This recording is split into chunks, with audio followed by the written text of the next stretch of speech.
Hello, everyone.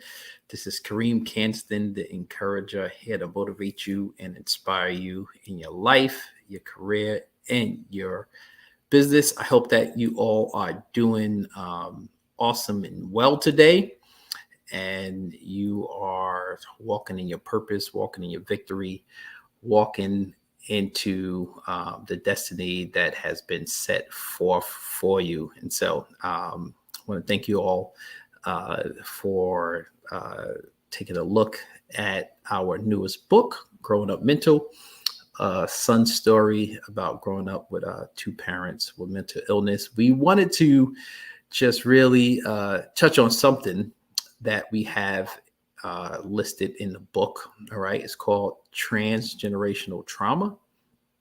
Transgenerational trauma. And so if you take a look at the book, and we talk a little bit about it, I was given this word by one of the people that were editing this great book that we just put out. And I was talking about different scenarios. All right. I was talking about many different scenarios around what has happened to me and what has been my journey in my life. And the person was talking about, hey man, you're talking about transgenerational trauma. All right. Transgenerational trauma. And so I'm going to read the definition here because, I am not a psychologist, I'm not a social worker.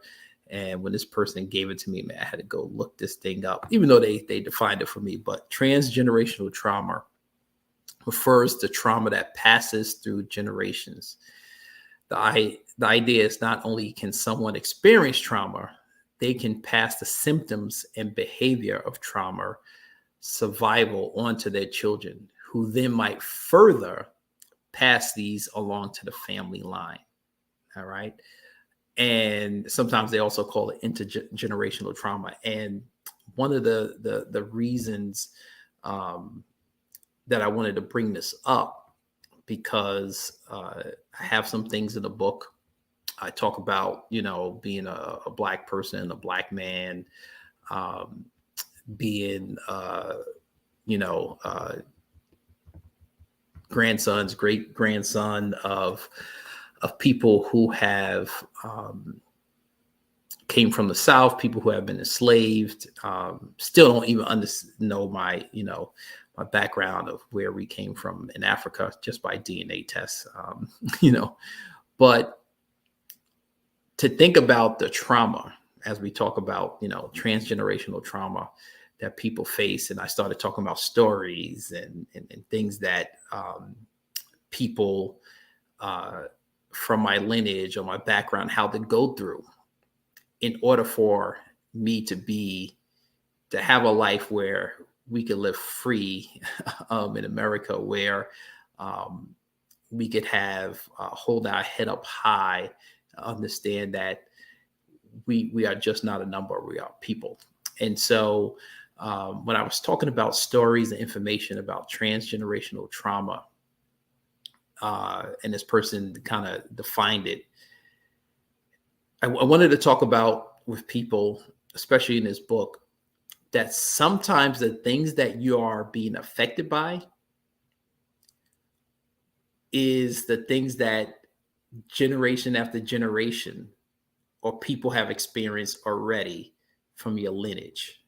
All right. And as we talk about mental illness, a lot of times we talk to social workers or psychologists, doctors, they say, listen, what's your family history? And because people in your family history have been prone to struggle with mental illness, you need to watch out for that yourself, because there's signs of things that can trip, right, families up generation after generation. Like, for instance, you whatever environment you're around, usually that's the environment that you take on. I'm gonna say that again. Whatever environment that you are around is usually the environment that you take on. So if you are around an environment where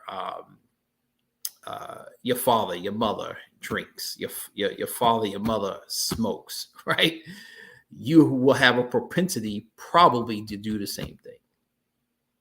All right. And so if there's a propensity of your lineage that struggles with mental illness, there's usually statistics that show that also people in the next generation will struggle with that.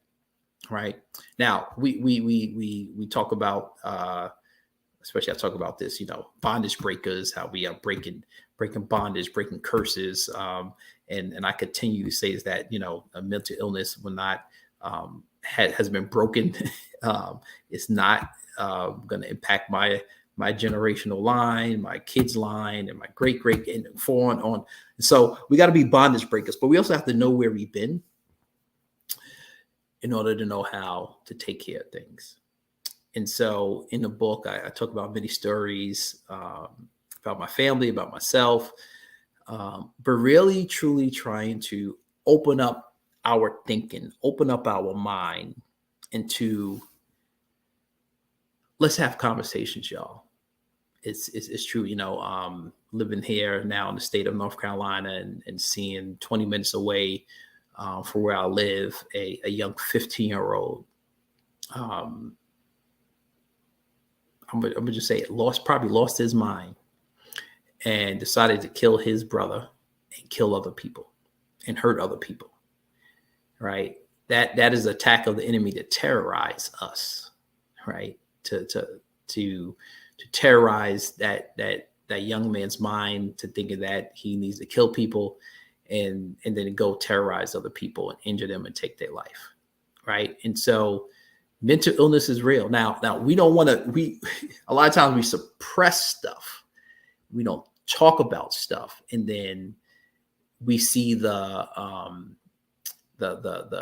blow up of a situation. And then we start saying, hey, we should have did this, we should have did that. And that's why we need preventative care. We need more resources for families, for children, for adults, all around mental illness, because it's real, y'all. It's real.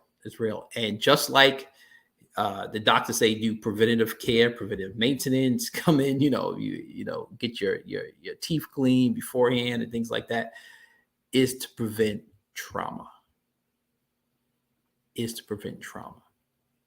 And so I hope that you all take a look at this book. I hope that people ask more questions, right? Feel free to direct message me, send me an email.